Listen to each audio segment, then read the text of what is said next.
Bismillahirrahmanirrahim. Assalamualaikum warahmatullahi wabarakatuh. Alhamdulillahirabbil alamin. Assalatu wassalamu ala asyrafil anbiya wa sayyidil mursalin Sayyidina Muhammadin wa ala alihi wa sahbihi ajma'in. Amma ba'du. Yang saya hormati dan sekaligus saya ta'zimi Al-Mukarram Kiai Haji Muhammad Hasan Mutawakkil Allah SHMM selaku pengasuh Pondok Pesantren Zainul Hasan Linggong. Dan tak lupa yang saya hormati Rektor Universitas Islam Zainul Hasan Linggong, yakni Assoc Profesor Dr. Abdul Aziz Wahab BAMAG. Dan tak lupa juga yang saya hormati Direktur Pasca Sarjana Dr. Imam Bukhari MPD, dan yang saya hormati Kaprodi Pasca Sarjana, yakni Dr. Ainur Rafiq Sofa MPD. Alhamdulillah, pada kesempatan hari ini Al-Fakir bisa sedikit memberikan keterangan bahwasannya memiliki sifat tawadhu, yang mana sifat tawadhu itu bisa dibahasakan manusia harus memiliki sifat rendah hati. Orang yang paling mulia di sisi Allah Subhanahu wa Ta'ala adalah orang yang paling bertakwa, orang yang paling bertakwa kepadanya. Salah satu bentuk ketakwaan itu adalah tawadhu tadi itu, atau sikap rendah hati. Tawadhu berarti menempatkan kita lebih rendah hati pada mereka semua, maksudnya pada setiap manusia. Hal ini guna mengubur, memendam sifat sombong yang kerap kali bergelora, yang kerap kali digunakan dalam diri kita. Tawadhu penting diterapkan dalam kehidupan sehari-hari, baik dalam hubungan kepada Allah Ta'ala ataupun hubungan kepada makhluk ciptaan Allah Subhanahu wa Ta'ala, seperti manusia, hewan, tumbuh-tumbuhan, dan lain sebagainya, ciptaan Allah Subhanahu wa Ta'ala.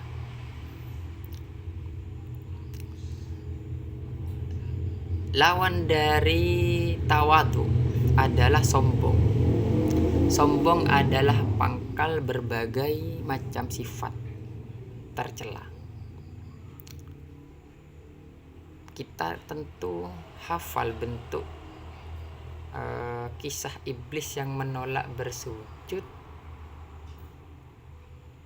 dalam rangka menghormati Nabi Adam alaihissalam.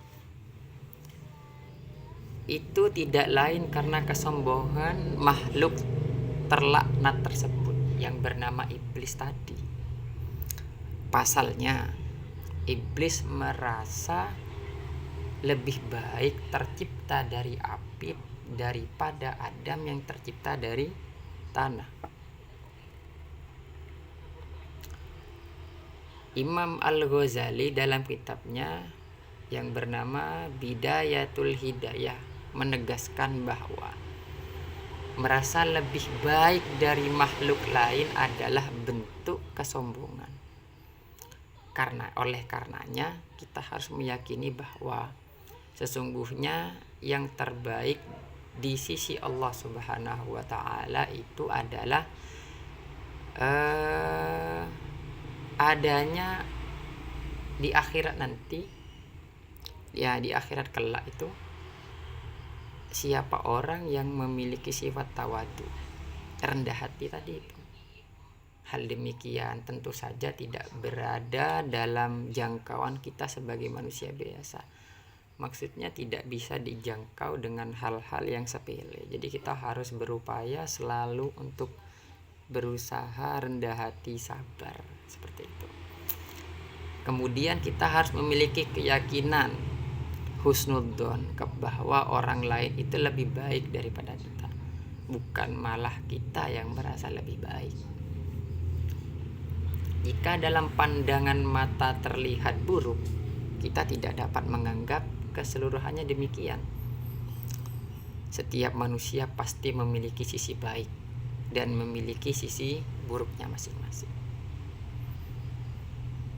Dan tak lupa Imam Ghazali di sini memberikan cara atau memberikan tips, ya.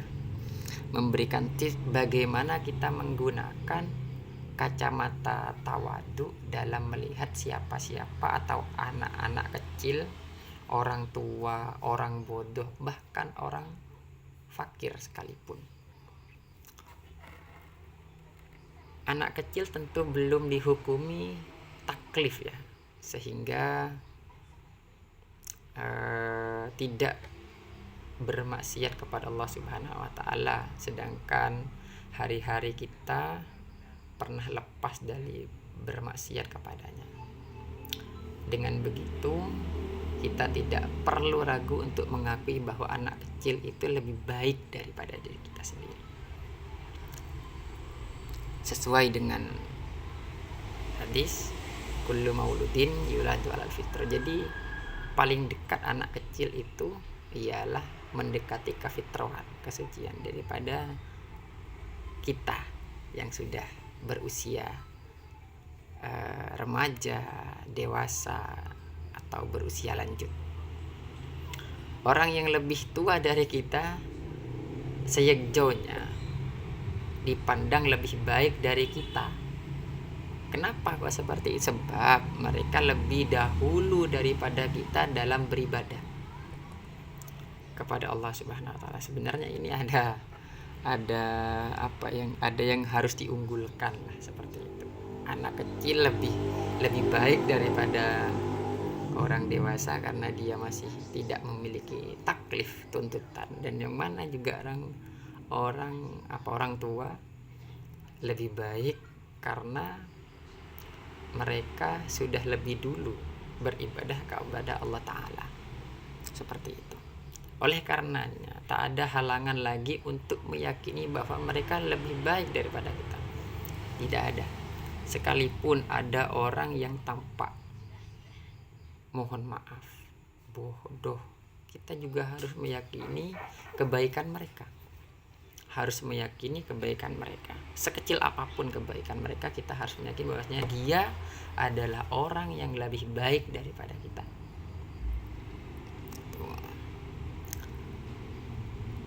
Sebab kenapa? Jikapun mereka melakukan maksiat, tentu itu didasari atas ketidaktahuannya. Sedangkan kita tetap bermaksiat meskipun kita tahu bahwa hal tersebut salah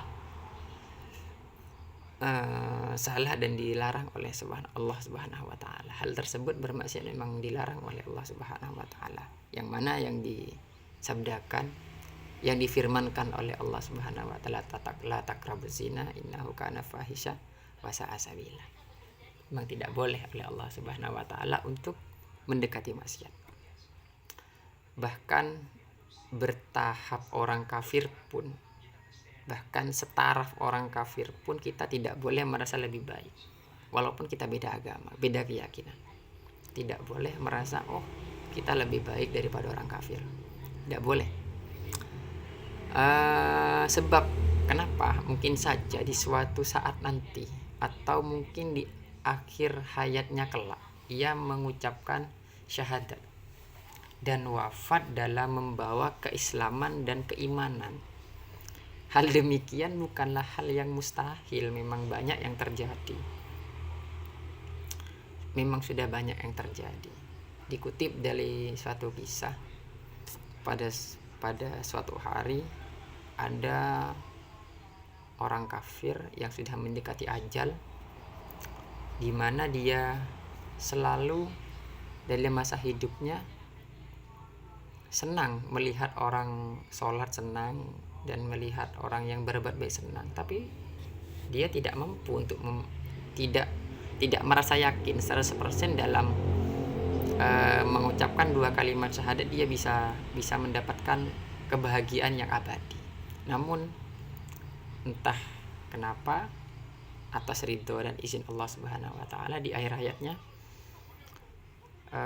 beliau bisa melafadzkan 2 kalimat syahadat, asyhadu an la ilaha illallah wa asyhadu anna muhammadar rasulullah, walaupun notabene bukan seorang santri, namun sangat luar biasa, endingnya sangat bagus. Dengan keyakinan demikian, perasaan tidak lebih baik dari orang lain, maka kita akan berusaha untuk terus memperbaiki diri, berintrospeksi diri, mencari kesalahan diri agar tidak lagi mengulangi di kemudian hari dan menggantinya dengan sikap yang luka, yang laku, yang baik. Kita juga tidak mencari-cari kesalahan orang lain, tetapi justru mencari dan menemukan kebaikannya untuk kita tiru, kita teladani sebaik mungkin, sehingga kita bukan saja terhindari dari perilaku buruk, tetapi justru melampaui hal tersebut, yakni dengan berlaku baik. Ada suatu hadis ini, almar'u ma'aman ahab. Jadi kita akan membersamai dengan orang-orang yang kita cintai. Kita cinta kepada Kanjeng Nabi, ya kita akan berkumpul dengan Kanjeng Nabi. Bukan lantas hanya sekedar mencintai, namun kita juga harus bisa meniru kegiatan beliau, contoh toladan beliau, kesabaran beliau. Kita harus memiliki sifat itu, baru kita bisa dikatakan almar'u ma'aman ahab wa anta ma'aman ahbabta. Jadi kita akan bersama dengan orang-orang yang kita cintai. Kita cinta kepada Cristiano Ronaldo, belum tentu nanti kita akan berkumpul dengan Cristiano Ronaldo, karena kita tidak meniru, kita tidak tasabuh, kita tidak, hanya saja kita mengagumi, seperti itu. Kalau kita mengagumi contoh kayak Hasan Sopoginggo, kesabarannya Masya Allah Subhanahu wa ta'ala, kita bisa berkumpul dengan, amin, semoga kita bisa berkumpul semua. Oleh karena itu penting bagi kita untuk menerapkan sikap tawaduk dalam kehidupan sehari-hari, sebab orang tawaduk adalah hamba Allah yang utama.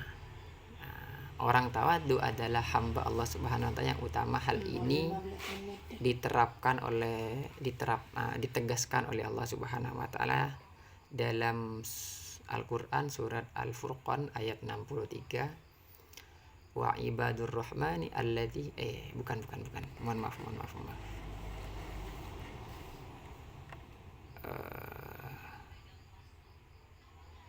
Ini sebagaimana disebutkan oleh Imam Abu Qasim. Mohon maaf tadi saya salah. Imam Abul Qasim Al-Qushairi dalam kitab tafsirnya yang bernama Lathaiful Isyarat, Nabi Muhammad SAW bersabda sebagaimana dicantumkan Imam Jalaluddin As-Suyuhi dalam kitab Lubabul Hadis yang berbunyi At-tawadu'u min akhlaqil anbiya'i wat takabburu min akhlaqil kuffari wal farainah. Tawaduk merupakan sebagian dari akhlak para nabi, para anbiya. Jadi min akhlaqil anbiya kan. Wat takabburu min akhlaqil kuffar. Jadi jika manusia memiliki sifat takabur, bisa dipastikan dia mempunyai akhlak seperti halnya orang-orang kufar, orang-orang kafir, dan para Fir'aun pengikutnya itu. Oleh karena itu, dengan kita bertawadu, sesungguhnya kita tengah menjalankan salah satu akhlak para nabi, para anbiya. Dan semoga kita dapat senantiasa menjalankan sikap demikian ini, meskipun mungkin akan sulit diterapkan karena beragam hal, melalui merasa diri pintar karena berprestasi, mereka lebih dekat kepada Allah karena selalu berjamaah di masjid misalnya, dan sebagainya. Tawadhu haruslah kita latih menjadi kebutuhan agar supaya kita selalu senantiasa menjadi hamba yang disenangi dan diridhoi oleh Allah Subhanahu wa taala. Mungkin demikian saja yang bisa saya sampaikan. Jika ada tutur kata yang kurang sempurna, baik salah tadi yang mengutip nama suatu imam, mohon maaf sebesar-besarnya. Akhirul kalam, wallahul muwaffiq ila aqwamit thoriq. Assalamualaikum warahmatullahi wabarakatuh.